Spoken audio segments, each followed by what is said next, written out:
Hello everybody, welcome back to Screen Stars. I'm here today to review Bright, the brand new Netflix movie that has a $90 million budget and isn't seeing the inside of a cinema release. So it's released on Netflix. It stars Will Smith and Joel Edgerton with Naomi Rapace and Edgar Ramirez, and is directed by David Ayer, who brought us Suicide Squad.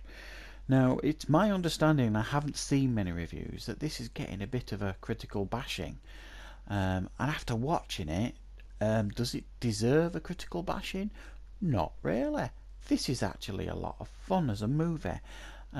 If you take away the dumb stuff, because there is plenty of dumb stuff in this movie, and again, click your brain off a bit, there's a lot to enjoy here with this movie, and I had a blast with it. I thought it was wildly entertaining at times. And what we get here is we get Will Smith and Joel Edgerton, who's an orc, and we live in a world where orcs and elves and fairies exist, and they have done. Lived together for thousands of years. Doesn't explain why, you just got to accept it. And Joel Edgerton's an orc cop. He's the first orc cop, and he's partnered with Will Smith, which Will Smith's not happy about. Right at the beginning of the movie, you see Will Smith getting shot, and Joel Edgerton doesn't manage to catch the person that shot Will Smith, who was an orc. So there's this level of untrust between them. Will Smith's not sure if he'll let him go, this orc, or what. So you've got that tension between them. Joel Edgerton really wants to impress as this cop. Will Smith just doesn't trust him or like him particularly well. And early on in the movie, they're called to this place that turns out to be a safe house. They immediately opened fire upon. They manage to get in the building, take everybody out, but what they discover there is essentially a magic wand. And this magic wand also comes with an elf, and they realise fairly quickly that they've got to protect this elven wand, because basically it's described in this movie that wands are basically like nuclear weapons that grant wishes, and everybody wants one if they know there's one around. And this is what happens here. All the cops turn up, they want this wand. All the gangsters turn up, they want this wand. And this troop of highly trained killer elves led by Naomi Rapace turns up, and they want the wand. So Joel Edgerton and Will Smith have got to basically survive the night by protecting this elf and this wand from everybody who's after it, while at the same time with this level of untrust that lies between them. And that's the story that we get here. Okay, it's a bit like if End of Watch had a baby with Harry Potter. That's the movie that you get here. Basically, they're all trying. Naomi Rapace's character is trying to bring back this Dark Lord, Voldemort.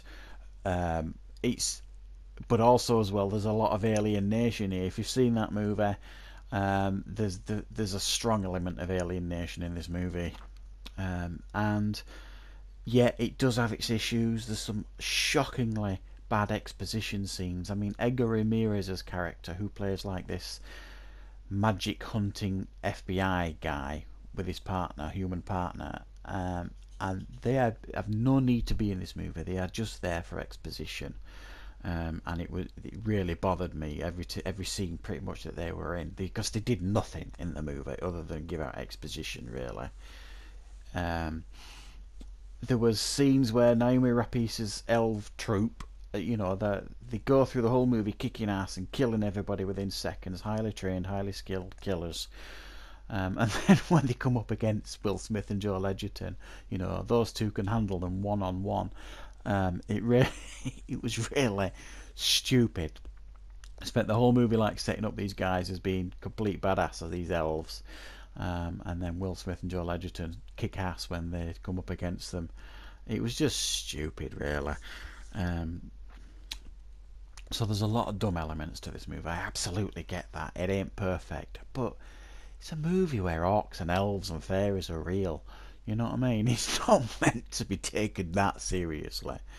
It is fun. There's great chemistry between Joel Edgerton and Will Smith. They do a really, really good job. It is quite compelling to watch. The action is very, very good. The effects are very, very good. And I did enjoy this movie. I thought it was a lot of fun. It kept me glued throughout, even though when the dumb stuff happened, it jumps out the screen right at you. It's impossible to ignore. But it's fun. I'll put it this way, I enjoyed this a hell of a lot more than I did Suicide Squad. And I think this film would have done very, very well in the cinema.